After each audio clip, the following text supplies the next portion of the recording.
Hello दोस्तों, मैं हितेश मेघवाल आज आपके लिए फिर से लेकर आया हूँ हिंदी वर्णमाला के 25 क्वेश्चन। ये दोस्तों मैं 25 क्वेश्चन आपको कराऊंगा और 25 क्वेश्चन में से आपके कितने क्वेश्चन राइट होते हैं वो आपको कमेंट बॉक्स में कमेंट करके भी बताने हैं। तो चलिए दोस्तों अपन क्वेश्चनों की तरफ चलते हैं। अपना पहला क्वेश्चन है, जीवा के आधार से स्वरों के कितने भेद होते हैं। दोस्तों स्वरों की संख्या कितनी है? 11 है। आपसे पूछा है जीवा के आधार से स्वर के कितने भेद होते हैं। तो आपके सामने चार ऑप्शन दे रखे हैं दोस्तों, 2 होते हैं, 3 होते हैं, 4 होते हैं या 6 होते हैं। तो जीवा के आधार से दोस्तों स्वर के भेद होते हैं 3, यानी ऑप्शन नंबर अपना बी बिल्कुल करेक्ट हो जाएगा। 3 कौन कौन से होते हैं दोस्तों? एक होता है अग्रस्वर, मैं आपको जीवा के आधार से बता रहा हूँ दोस्तों, ठीक है ना। अग्रस्वर होता है। दूसरा है अपना मध्यस्वर, मध्यस्वर है दूसरा, ठीक है ना। दूसरा भेद मध्यस्वर है। और तीसरा हो जाएगा अपना पश्चेश्वर। तीसरा कौन सा है? पश्चेश्वर हो जाएगा। अग्रस्वर के अंतर्गत दोस्तों आपको पता होना चाहिए, अग्रस्वर के अंतर्गत अपने 5 स्वर आते हैं। 5 स्वर कौन कौन से आते हैं? एक आता है अपना छोटा ई, एक बड़ी ई आती है, एक ए आता है, एक बड़ा ए आता है और एक आता है रे ऋषि यानी री ऋषि, ठीक है ना। ये आते हैं अपने अग्रस्वर के अंतर्गत। मध्य स्वर के अंतर्गत दोस्तों एक अपना ए आता है, एक आ आता है, यानी 2 स्वर आते हैं मध्य स्वर के अंतर्गत। पश्च स्वर के अंतर्गत दोस्तों अपने 4 स्वर आते हैं। 4 स्वर कौन कौन से आते हैं? एक तो ऊ आता है, एक बड़ा ऊ आता है, एक ओ आता है, एक आता है औ, ठीक है ना। तो ये दोस्तों आते हैं अपने पश्च स्वर के अंतर्गत। आपसे पूछे स्वरों की संख्या कितनी है, यानी स्वर कितने हैं हिंदी में मूलतः स्वर। तो मूलतः स्वर अपने 11 हैं, ये भी आपको पता होना चाहिए। अगर स्वर में देखिए दोस्तों 5 अपने स्वर हो गए, 5 और मध्य स्वर में हो गए 2, 5 और 2 7 हो गए, 7 और 4 11, यानी पश्च स्वर के अंतर्गत आते हैं 4 अपने स्वर। तो ये 11 हो गए टोटल स्वरों की संख्या कितनी है, यानी मूलतः स्वर कितने हैं? तो 11 हैं। जीवा के आधार से आपसे पूछा है स्वरों के कितने भेद होते हैं, तो 3 होते हैं दोस्तों, ये भी आप ध्यान रखना। अपना अगला क्वेश्चन देखते हैं दोस्तों। अगला क्वेश्चन है, ओष्ठ के आधार से स्वरों के कितने भेद होते हैं। ये ओष्ठ दोस्तों मिसप्रिंट हो गया, ये ऐसे लिखा जाएगा ओष्ठ, ठीक है ना। ये 66 कौन। ओष्ठ के आधार से स्वरों के भेद बताने दोस्तों कितने होते हैं? 2 होते हैं, 4 होते हैं, 6 होते हैं या फिर 8 होते हैं। ओष्ठ के आधार से दोस्तों इसका ए ऑप्शन बिल्कुल करेक्ट हो जाएगा। ओष्ठ के आधार से स्वरों के 2 भेद होते हैं। 2 कौन कौन से होते हैं दोस्तों? एक होता है वृत्तमुखी, ठीक है ना, एक वृत्तमुखी होता है। और दूसरा कौन सा होता है दोस्तों? अवृत्तमुखी। दूसरा हो जाएगा अपना अवृत्तमुखी। ये भी दोस्तों आपको पता होना चाहिए, ये मैंने पूछा है आपको ओष्ठ के आधार से। एक वृत्तमुखी होता है, एक होता है अवृत्तमुखी। वृत्तमुखी होता है उसको दोस्तों अपन क्या बोलते हैं? वृत्तमुखी को अपन बोलते हैं वृत्तमुखी या वृत्ताकार भी बोल सकते हैं, ठीक है ना। वृत्तमुखी या वृत्ताकार। और अवृत्तमुखी को दोस्तों क्या बोलेंगे? अवृत्तमुखी को अवृत्ताकार भी अपन बोल सकते हैं, ठीक है ना। तो देखिए वृत्तमुखी के अंतर्गत कौन कौन से स्वर आते हैं? एक तो आता है छोटा ऊ, एक आता है बड़ा ऊ, और एक आता है ओ, एक आता है औ, और एक आता है ये वाला ओ, ठीक है ना, ये वाला। देखिए दोस्तों इसके अंतर्गत अपने वृत्तमुखी के अंतर्गत आते हैं 5 स्वर, ठीक है। और अवृत्तमुखी के अंतर्गत कितने आएंगे दोस्तों? अवृत्तमुखी के अंतर्गत आते हैं अपना एक तो छोटा ए, फिर उसके बाद आ जाएगा, उसके बाद छोटी ई यानी छोटी ई, ठीक है ना, छोटी ई, फिर उसके बाद बड़ी ई, फिर उसके बाद अपना आता है ए, फिर आता है आई, और फिर उसके बाद आता है दोस्तों री ऋषि, ठीक है ना। ये आता है अपना अवृत्तमुखी के अंतर्गत। देखिए दोस्तों ओष्ठ के आधार से आपसे पूछे तो ओष्ठ के आधार से 2 भेद होते हैं स्वर के। एक वृत्तमुखी होता है, वृत्तमुखी को अपन वृत्ताकार बोलते हैं। मैं यहाँ पे लिख देता हूँ वृत्तमुखी या अपन वृत्ताकार, ठीक है ना, वृत्ताकार। वृत्ताकार या फिर अवृत्तमुखी को अपन अवृत्ताकार बोलते हैं, अवृत्ताकार, ठीक है ना, ये भी आप ध्यान रखना। तो अपना अगला क्वेश्चन देखते हैं दोस्तों। तीसरा क्वेश्चन है, तालु के आधार से स्वर के भेद बताना है आपको, कितने होते हैं? तालु के आधार से बताने हैं स्वर के कितने भेद होते हैं। तो आपके सामने 4 ऑप्शन दे रखे हैं, 2 होते हैं, 4 होते हैं, 6 होते हैं या 9 होते हैं। तो दोस्तों तालु के आधार से आपसे पूछे तो स्वर के 4 भेद होते हैं। 4 कौन कौन से होते हैं दोस्तों? एक होता है संवृत, ठीक है ना, संवृत स्वर। संवृत दोस्तों उसको बोलते हैं जिसमें अपना मुंह है वो बंद रहता है। जैसे किसी भी जैसे स्वर का अपन उच्चारण करेंगे तो उसमें अपना मुंह बिल्कुल बंद होना चाहिए, तो उसको बोलते हैं संवृत स्वर। दूसरा होता है दोस्तों असंवृत स्वर। असंवृत स्वर दोस्तों किसको बोलते हैं? असंवृत स्वर उसको बोलते हैं जिसमें अपना आधा मुंह खुला रहता है और आधा मुंह बंद रहता है, तो वो कहलाता है असंवृत। तीसरा कौन सा होता है दोस्तों? तालु के आधार से स्वर के 4 भेद होते हैं। पहला संवृत, दूसरा असंवृत और तीसरा होता है विवृत। विवृत दोस्तों उसको बोलते हैं जिसमें अपन स्वर का उच्चारण करते हैं तो उसमें अपना मुंह है वो पूरी तरीके से खुला होता है, तो वो कहलाता है विवृत। और चौथा होता है अर्धविवृत, ठीक है ना, अर्ध विवृत। ये देखिए अविवृत भी बोलते हैं, इसको अविव्रत भी अपन बोल सकते हैं, ठीक है ना। ये भी अर्धविव्रत है, दोनों है ये अर्धविव्रत है, ठीक है ना। अर्धविव्रत, अर्धविव्रत और अर्ध संविव्रत, ध्यान रखना इनको, ठीक है ना। संविव्रत में दोस्तों क्या होता है, इसमें क्या है, अपना मुंह जैसे उच्चारण करते हैं तो बंद रहता है।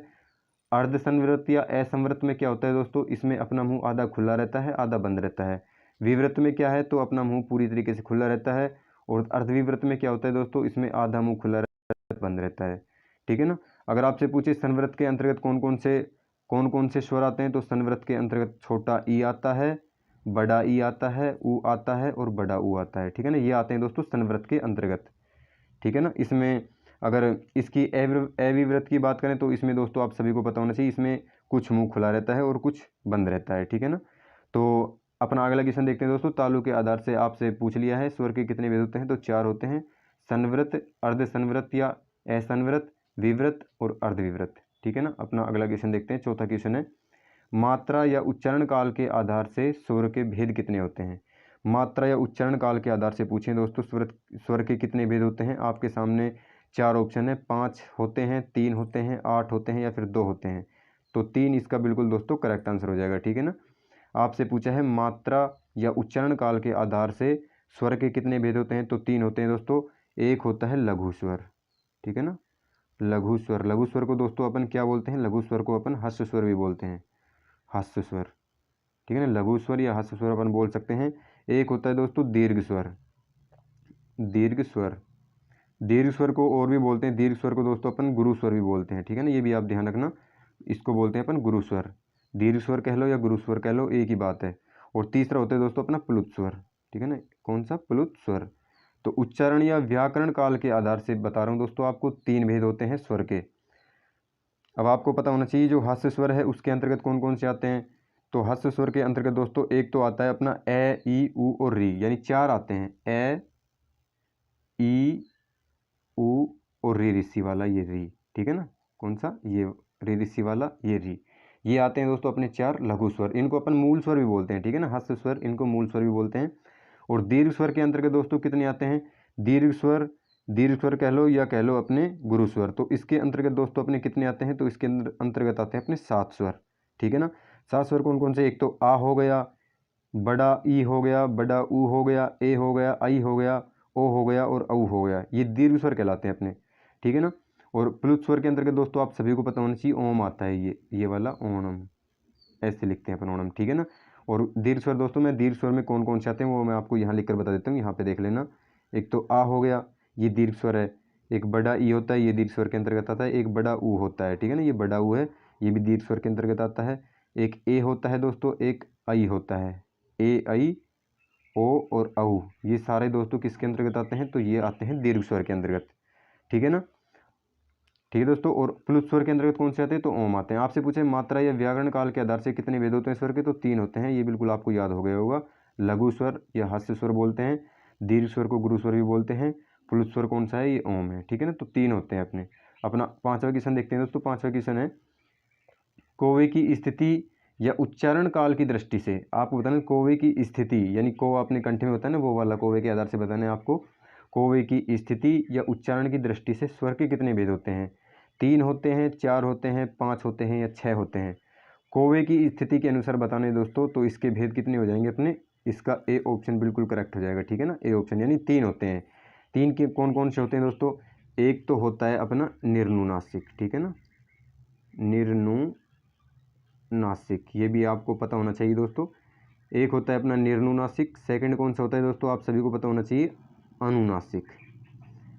अनुनासिक मैं आपको कौवे की स्थिति के आधार से बता रहा हूँ दोस्तों, ठीक है ना, कौवे की स्थिति या उच्चारण की दृष्टि से बता रहा हूँ।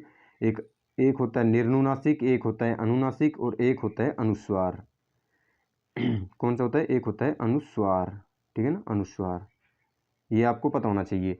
कौवे की स्थिति के अनुसार स्वर के 3 भेद होते हैं, ठीक है ना।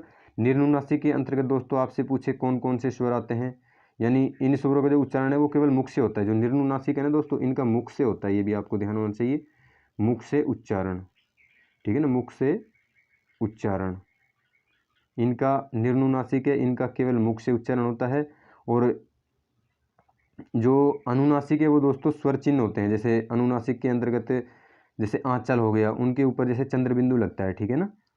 जैसे आंचल लिखेंगे तो उसके ऊपर दोस्तों चंद्रबिंदु आएगा। जिसमें आधी वायु है वो तो मुख में रह जाती है और आधी है वो नाक से निकलती है, ऐसे बोल सकते हैं अपन। जैसे आधी वायु है वो मुख से निकलेगी और आधी वायु है वो नाक से निकलेगी, तो वो कहलाता है अनुनासिक। जैसे मैं यहाँ पे लिख देता हूँ, जैसे आँच लिख दिया मैंने, आँच, तो ऐसे अपन चंद्रबिंदु लगाएंगे, आँच बोलेंगे तो आधी वायु अपने नाक से निकलेगी, आधी निकलेगी मुख से, तो वो कहलाता है अनुनासिक। और अनुस्वार दोस्तों आप सभी को पता होता है। और अनुस्वार दोस्तों किसको बोलते हैं, जो नासिका के द्वारा, जिसका मतलब जैसे बोलते हैं तो नाक के द्वारा ही अपनी पूरी ध्वनि निकलती है, ठीक है ना। मुख बिल्कुल अपना बंद रहता है और जो ध्वनि है वो नाक से ही निकलती है, ये आप ध्यान रखो। जिससे मैं लिख देता हूँ यहाँ पे, नाक के द्वारा उच्चारण, नाक के द्वारा उच्चारण, ठीक है दोस्तों, ये ध्यान रखना आप। जो कौवे की स्थिति के आधार से कितने भेद होते हैं स्वर के, तो स्वर के 3 भेद होते हैं, ठीक है ना। और ये दोस्तों अनुस्वार है, ये जो प्रत्येक वर्गीय होता है, जैसे प्रत्येक वर्गीय व्यंजन का पंचम वर्ण होता है जो नासिक से निकलता है। पंचम वर्ण कौन कौन से नासिक से निकलते हैं, जैसे एक डे हो गया, ठीक है ना, डे, एक ण होता है, ये ण, एक होता है दोस्तों ण, एक न, और एक होता है मैं, ये सारे नासिक हैं 5 के 5, ठीक है ना। ये भी आपको पता होना चाहिए ये कौन से कहलाते हैं, तो ये कहलाते हैं नासिक के व्यंजन। अगर आपसे पूछे नासिक के व्यंजन कौन से है, तो ये 5 नासिक के व्यंजन है, ठीक है ना, ये भी आपको पता होना चाहिए। अपना छठा क्वेश्चन देखते हैं दोस्तों। छठा क्वेश्चन है, हिंदी में मूल स्वर कितने हैं, तो दोस्तों ये तो आप सभी को पता होगा, हिंदी में मूल स्वर कितने हैं, 11 हैं, ठीक है ना। हिंदी में मूल स्वर कितने हैं, 11 हैं। और अगर व्यंजन की बात करें, हिंदी में मूल व्यंजन कितने हैं, तो व्यंजन अपने हो जाएंगे दोस्तों 33, ठीक है ना, 33 अपने व्यंजन है। स्वर कितने हैं, 11 स्वर हैं अपने, ठीक है। अपना अगला क्वेश्चन देखते हैं, 7वां क्वेश्चन है, हिंदी में संयुक्त अक्षर कौन कौन से हैं। संयुक्त अक्षर पूछा है दोस्तों आपसे, हिंदी में कौन कौन से हैं। आपके सामने 4 ऑप्शन दे रखे हैं, एक दे रखा है ऑप्शन नंबर पहला दे रखा है 4, 5, 6 या फिर 7। आपसे पूछा है संयुक्त व्यंजन कौन कौन से होते हैं, तो दोस्तों ये तो आप सभी को पता होगा, संयुक्त व्यंजन कौन कौन से होते हैं, तो वो होते हैं दोस्तों 4, ठीक है ना। संयुक्त व्यंजन कौन कौन से होते हैं दोस्तों, तो अपने 4 संयुक्त व्यंजन होते हैं। एक तो होता है 6, ये वाला 6, त्रय, ग और श्रय, ये वाला श्रय, ठीक है ना। तो ये है, ये अपने दोस्तों अपने क्या है, संयुक्त अक्षर हैं, यानी इनको संयुक्त अक्षर बोलते हैं, संयुक्त व्यंजन भी बोलते हैं, ठीक है ना। तो ये अपने किसके अंतर्गत आते हैं दोस्तों, ये अपने संयुक्त व्यंजन के अंतर्गत आते हैं, 4 माने गए हैं ये। अपना अगला क्वेश्चन देखते हैं दोस्तों। अपना अगला क्वेश्चन है, उत्तिक्षिप्त ध्वनि किस शब्द में है। आपके सामने दोस्तों 4 शब्द दे रखे हैं, उन 4 शब्दों में से आपको बताना है जो उत्तिक्षिप्त ध्वनि है वो किस शब्द में है। आरजू में है, खसरा में है, पढ़ाई में है, या सभी में है। तो दोस्तों सी ऑप्शन इसका बिल्कुल करेक्ट हो जाएगा। उत्तिक्षिप्त व्यंजन दोस्तों कौन कौन से हैं, तो उत्तिक्षिप्त व्यंजनों की संख्या है 2, एक तो होता है डे और एक होता है ढ, ठीक है ना। ये दोनों अपने उत्तिक्षिप्त व्यंजन है। तो देखिए आरजू में डे और ढ में से कोई भी शब्द नहीं आ रहा है, तो इस वजह से ये भी नहीं हो सकता। खसरा में कोई भी डे और ढ में से कुछ भी नहीं आ रहा है, तो ये भी नहीं हो सकता। पढ़ाई में देखिए दोस्तों ढ आ रहा है, ठीक है ना, तो ढ आ रहा है, तो इस वजह से ये अपना बिल्कुल करेक्ट हो जाएगा। यानी उत्तिक्षिप्त व्यंजन से कौन सा शब्द बना है, तो पढ़ाई बना है, तो सी ऑप्शन अपना बिल्कुल करेक्ट है। अपना नवा क्वेश्चन देखते हैं दोस्तों। नवा क्वेश्चन है, हिंदी वर्णमाला में मूल स्वर कितने हैं। मूल स्वर बताने दोस्तों आपको कितने हैं हिंदी वर्णमाला में। देखिए दोस्तों हिंदी वर्णमाला में मूल स्वर कितने हो जाएंगे अपने, मूल स्वर हो जाएंगे 4, ठीक है ना। मूल स्वर जो हस्त स्वर है अपने, उनको ही अपन मूल स्वर बोलते हैं, ठीक है ना। मूल स्वर कौन कौन से, एक तो ए, एक ई, एक ऊ, और एक होता है दोस्तों री। ए ई ऊ री, ये दोस्तों कितने हैं अपने, ये अपने मूल स्वर है, ठीक है ना। कौन से हैं, मूल स्वर। हिंदी में मूल स्वर की संख्या कितनी है, तो दोस्तों हिंदी में मूल स्वर की संख्या है 4, ठीक है ना। आपसे पूछा है हिंदी वर्णमाला में मूल स्वर कितने हैं, तो हिंदी वर्णमाला में मूल स्वर हैं अपने 4, ठीक है दोस्तों। अपना अगला क्वेश्चन देखते हैं, 10वां क्वेश्चन है, मूल व्यंजनों की संख्या कितनी है, तो दोस्तों ये तो मैंने अभी आपको बताया था, मूल व्यंजनों की संख्या कितनी है, तो 33 इसका बिल्कुल करेक्ट आंसर हो जाएगा। हिंदी में मूल व्यंजनों की संख्या है 33। अपना 11वां क्वेश्चन देखते हैं, स्पर्श संघर्षी व्यंजन किस में है। आपको स्पर्श संघर्षी व्यंजन बताने दोस्तों किस में है। आपके सामने दे रखे हैं 4 ऑप्शन, य, रे, व और है। स्पर्श संघर्षी, स्पर्श संघर्षी बोलते किसको दोस्तों, स्पर्श संघर्षी दोस्तों, स्पर्श संघर्षी वो कहलाते हैं जैसे जो वर्गीय व्यंजन होता है, जिसको मतलब जिसका पंचम वर्ण है वो नासिक की ध्वनि हो, वो कहलाता है स्पर्शी व्यंजन, ठीक है ना। जिसका पंचम वर्ण है वो नासिक की ध्वनि हो, और वो कहलाता है स्पर्श संघर्षी व्यंजन। स्पर्शी व्यंजन नहीं, स्पर्श संघर्षी पूछा है आपसे, तो इसका दोस्तों डी ऑप्शन बिल्कुल करेक्ट हो जाएगा। ये तो हो ही नहीं सकता दोस्तों, रे भी नहीं होगा और वे भी नहीं होगा। ये कैसे हो जाएगा, क्योंकि स्पर्श संघर्षी व्यंजनों की अगर संख्या पूछे तो स्पर्श संघर्षी व्यंजनों की 25 होती है संख्या, ठीक है ना। अगर आपसे पूछे स्पर्श संघर्षी व्यंजन है, यानी स्पर्श संघर्षी व्यंजन है, उसमें 25 संख्याएं होती है, तो उसका वर्ग कौन सा आता है, तो दोस्तों उसमें आता है अपना जो च वर्ग है, च छ जय वाला, वो 4। अगर आपसे पूछे स्पर्श संघर्षी व्यंजन संख्या कितनी है, तो दोस्तों इनकी संख्या है 4। जो अगर आपसे पूछे स्पर्श व्यंजन कितने हैं, तो स्पर्श व्यंजन हो जाएंगे 25, ठीक है ना। स्पर्श व्यंजन पूछे तो दोस्तों 25 है। अगर स्पर्श संघर्षी व्यंजन पूछे, स्पर्श संघर्षी व्यंजन पूछे तो दोस्तों स्पर्श संघर्षी व्यंजनों की संख्या कितनी है, 4 है। 4 कौन कौन से हो जाएंगे दोस्तों, 4, एक तो च वाली लाइन, जो च वर्ग है ना अपना, च वाला वर्ग, तो वो हो जाएगा च छ जय और झ। उस वर्ग में बता रहा हूँ दोस्तों, उस वर्ग में अपनी संख्याएं वर्णों की कितनी है, स्पर्श संघर्षी व्यंजनों की 4 है। तो इसके अंतर्गत है वो भी आता है स्पर्श संघर्षी व्यंजन के अंतर्गत, ठीक है ना। तो स्पर्श संघर्षी व्यंजन के अंतर्गत आएगा अपना है, तो है अपना बिल्कुल करेक्ट आंसर हो जाएगा, ठीक है। अपना अगला क्वेश्चन देखते हैं दोस्तों, 12वां क्वेश्चन है, मन के भाव दूसरों को प्रकट करने का माध्यम क्या है।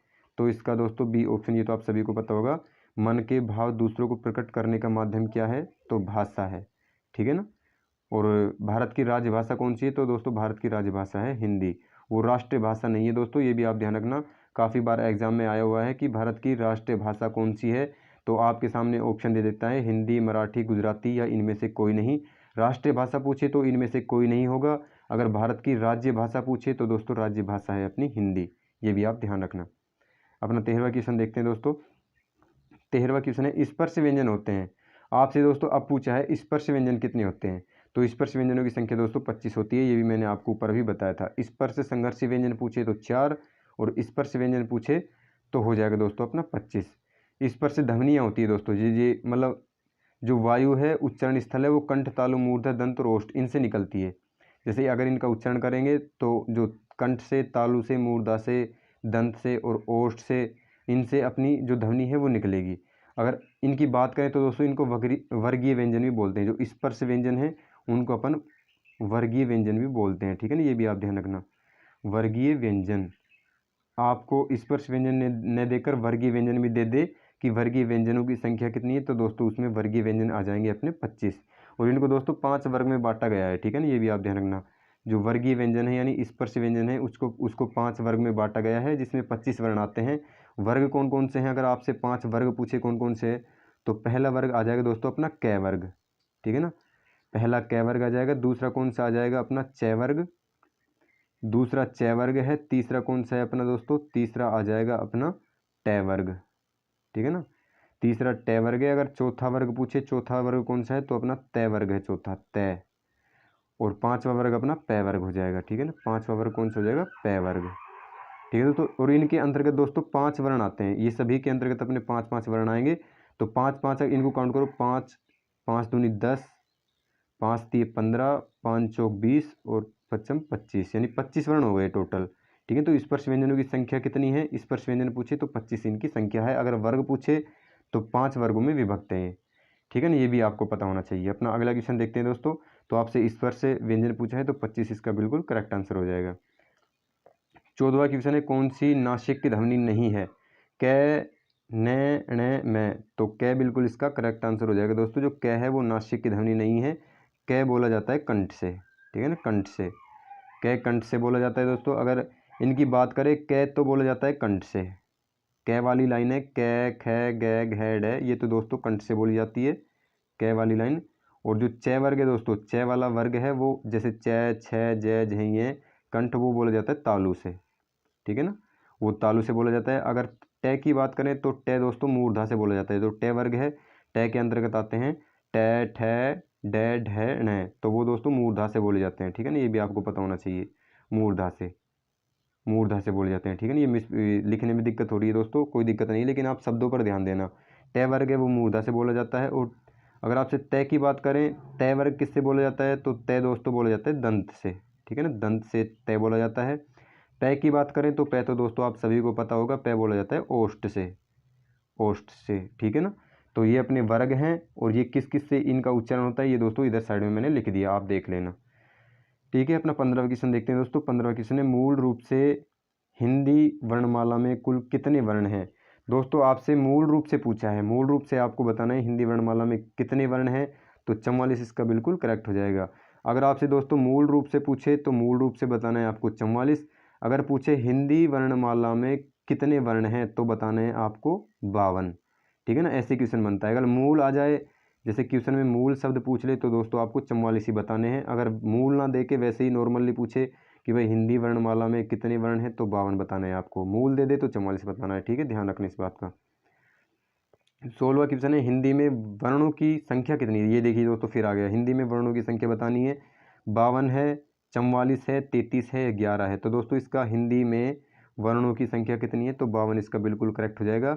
अगर इसमें मूल दे देता तो मूल दोस्तों कितने हो जाएंगे अपने 44 हो जाएंगे, ठीक है ना। अपना 17वां क्वेश्चन देखते हैं दोस्तों। प्रत्येक वर्ग के पंचम यानी 2 वर्ण स क्या कहलाते हैं। तो दोस्तों आपके सामने 4 ऑप्शन दे रखे हैं। अघोष व्यंजन कहलाते हैं, घोष व्यंजन कहलाते हैं, महाप्राण व्यंजन कहलाते हैं या सभी कहलाते हैं। आपसे पूछा है दोस्तों जो प्रत्येक वर्ग के प्रथम और दूसरा यानी पहला और दूसरा, ठीक है ना, ये प्रथम वर्ग के वर्ण हैं और स है, ये किसके अंतर्गत आते हैं। अघोष व्यंजन के अंतर्गत आते हैं, घोष व्यंजन के अंतर्गत आते हैं, महाप्राण व्यंजन के अंतर्गत आते हैं या फिर सभी के अंतर्गत। तो दोस्तों इसका ए ऑप्शन है वो बिल्कुल करेक्ट हो जाएगा। ए ऑप्शन यानी अघोष व्यंजन के अंतर्गत आते हैं दोस्तों जो अपना 1 2 3 ये आते हैं, ठीक है ना। अपना जो अपना वर्ग है 1 2 3 वो आते हैं अघोष के अंतर्गत, और सघोष के अंतर्गत यानी घोष के अंतर्गत अपने आते हैं 4 5, ठीक है, ठीक है ना। घोष के अंतर्गत अपना 4 और 5 आते हैं। तो मैंने आपको क्या बताया, प्रत्येक वर्ग के यानी पहला और दूसरा स है किसके अंतर्गत आते हैं, तो इसका ए ऑप्शन बिल्कुल करेक्ट हो जाएगा। यानी अघोष व्यंजन के अंतर्गत आते हैं स है और पहला और दूसरा। देखिए दोस्तों महाप्राण है उसके अंतर्गत भी अपना श और ये वाला श, ये तीनों आते हैं, ठीक है ना। ये तीनों महाप्राण के अंतर्गत आते हैं, लेकिन पहला और दूसरा है वो इसके अंतर्गत नहीं आता, ठीक है ना। महाप्राण के अंतर्गत कौन कौन से आएंगे, महाप्राण के अंतर्गत दोस्तों एक तो दूसरा आ जाएगा अपना, एक कौन सा आ जाएगा, एक चौथा आ जाएगा, ठीक है ना। तो दूसरा और चौथा आता है तो स ये बिल्कुल करेक्ट हो जाएगा महाप्राण में, लेकिन दूसरा और चौथा वर्ण नहीं होगा। अपने से पूछा है प्रथम और दूसरा वर्ण, ठीक है ना। तो इसका अघोष बिल्कुल करेक्ट आंसर हो जाएगा। अपना 18वां क्वेश्चन देखते हैं दोस्तों। 18वां क्वेश्चन है अपना उच्चारण की दृष्टि से भाषा की लघुत्तम इकाई बतानी दोस्तों, उच्चारण की दृष्टि से, ठीक है ना।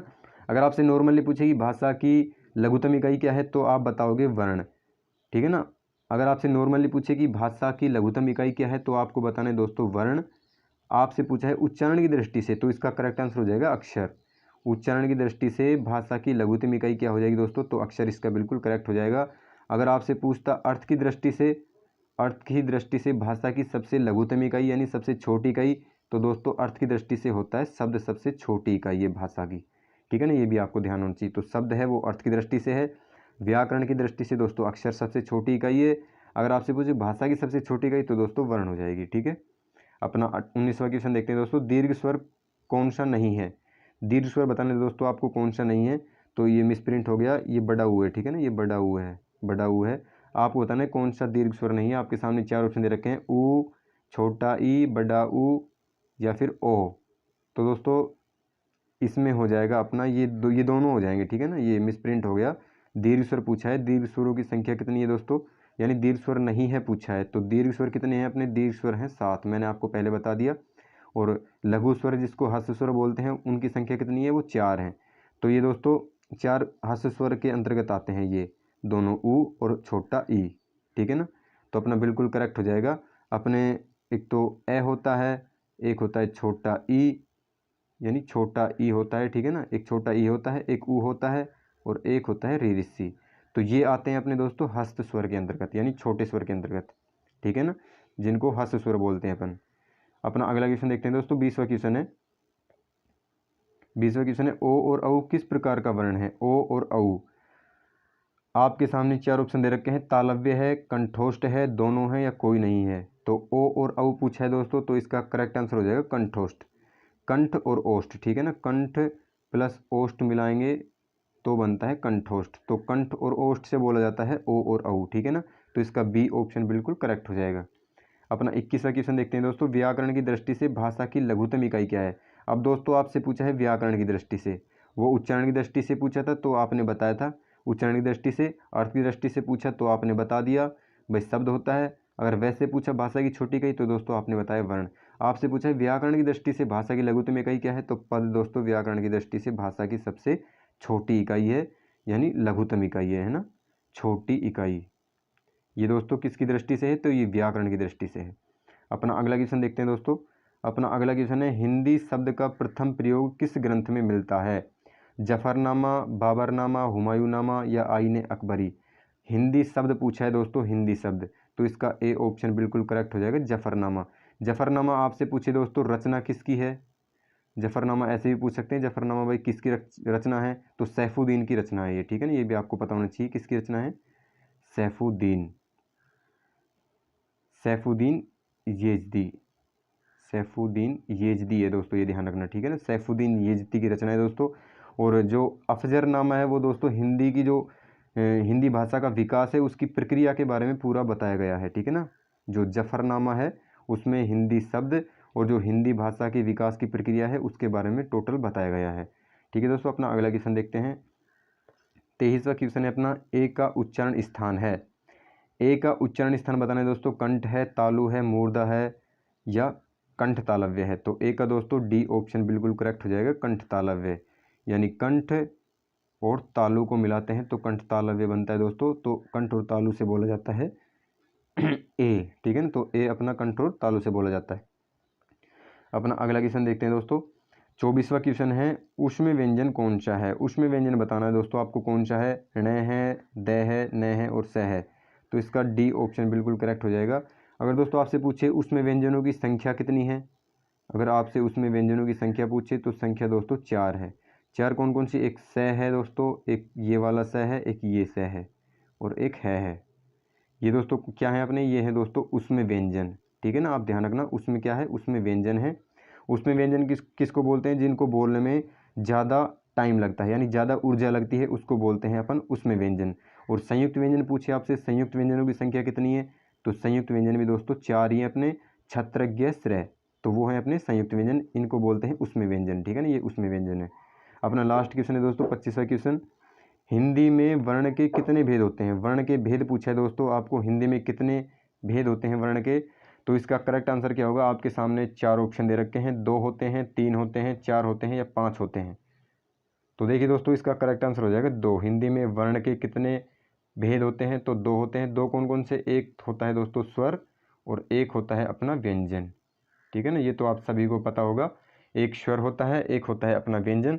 आपसे पूछे स्वरों की संख्या कितनी है, तो स्वर की संख्या कितनी है दोस्तों, संख्या अगर आपसे पूछे तो स्वर की संख्या हो जाएगी दोस्तों 11। और व्यंजन की संख्या पूछे तो व्यंजन की संख्या कितनी होती है दोस्तों, व्यंजन की संख्या होती है 33। और अगर दोस्तों देखिए हिंदी में सबसे पहले स्वरों का आगमन हुआ, ठीक है ना, सबसे पहले अपन स्वर आए और स्वरों की वजह से ही अपन व्यंजनों का उच्चारण कर पाते हैं, बगैर स्वरों की सहायता से अपन व्यंजनों का उच्चारण भी नहीं कर पाते, ठीक है ना। तो हिंदी में वर्ण पूछा है तो हिंदी में 2 वर्ण है, स्वर और व्यंजन, ठीक है दोस्तों। अगर देखिए दोस्तों अगर आपको वीडियो अच्छी लगी हो तो वीडियो को लाइक सब्सक्राइब शेयर जरूर कर देना, ठीक है ना। अगर आपको वीडियो अच्छी लगे तो लाइक शेयर सब्सक्राइब जरूर कर देना।